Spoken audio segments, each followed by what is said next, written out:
Hi, I'm Randy Altman, postPerspective. We're here live at NAB 2015, and my guest at the moment is Daine Pearson from Cinedeck. Before the show began, you guys announced some pretty cool stuff. Not pretty cool, very cool. Okay, very cool stuff. Very cool stuff. File-based insert editing. So, can you explain what it is and explain why it's so important and helpful? Well, I mean, in the production world, you've got people who are very much used to working on tape. And one of the advantages of working on tape, particularly coming out of a nonlinear edit system, is 10 minutes before air, when the producer comes down and says, "Oh, wait a minute, that shot's embargoed, we gotta change it." You can't do that.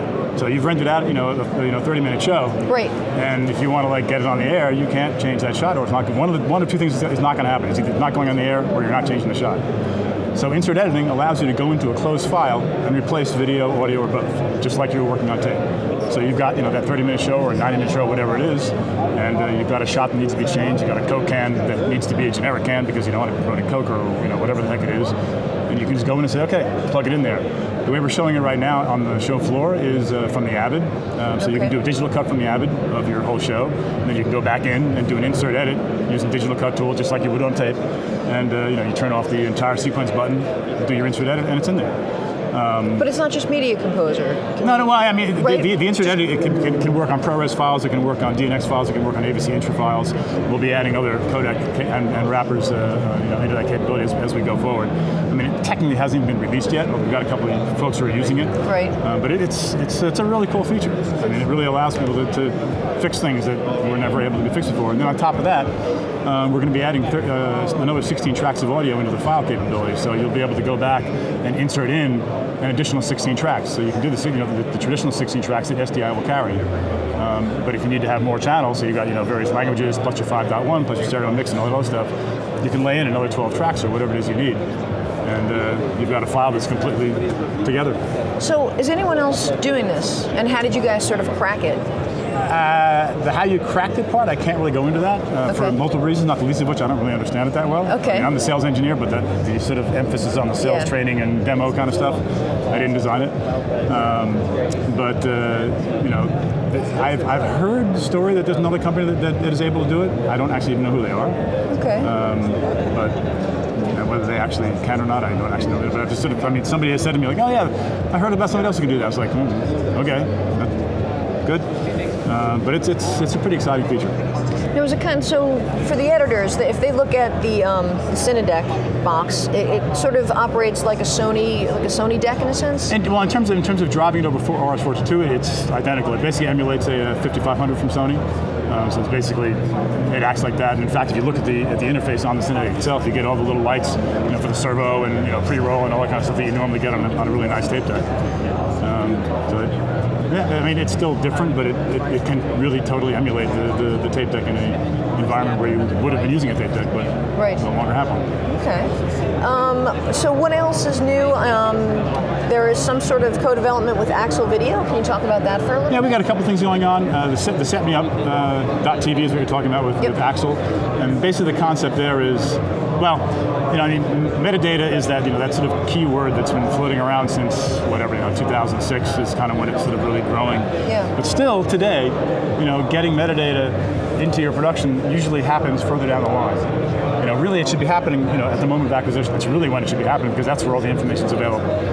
A day later or an hour later or a week later when you're sort of reviewing stuff, you don't have all the information anymore. It'd be nice if you did, but you don't. So the whole idea of the Set Me Up card is you've got the Cinedeck, so you can do multi-channel records. So you're doing for camera, drama, or whatever it is. And built into that card, you've got the Cinedeck. You've got the Axel system, which is a really easy to use asset management system. They can utilize our proxies. So basically, we write the proxies onto a drive that they're looking at, and you've got a full asset management system right there on set.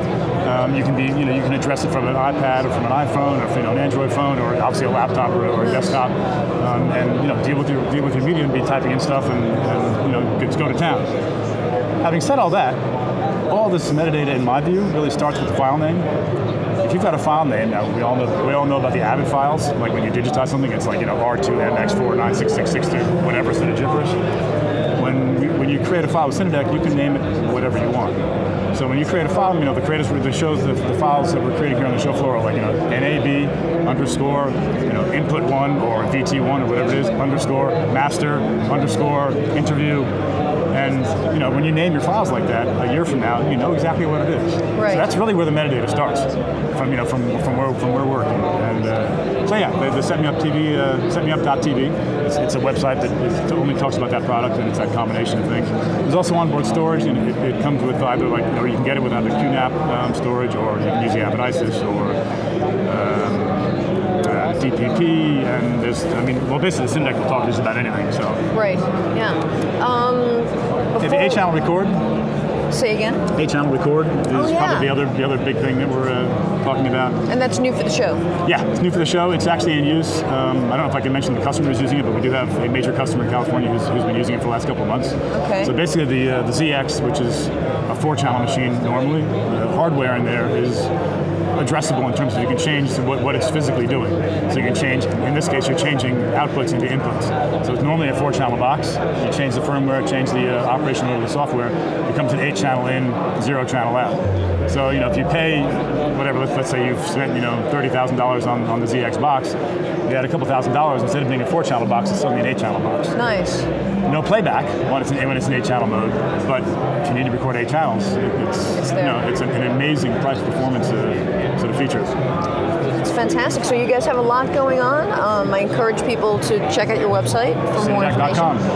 And Daine, thank you so much for taking time. I know it's a crazy show, so I appreciate you stopping by. Thank you very much. My pleasure. I'm Randy Altman, postPerspective, live from NAB 2015. Take care.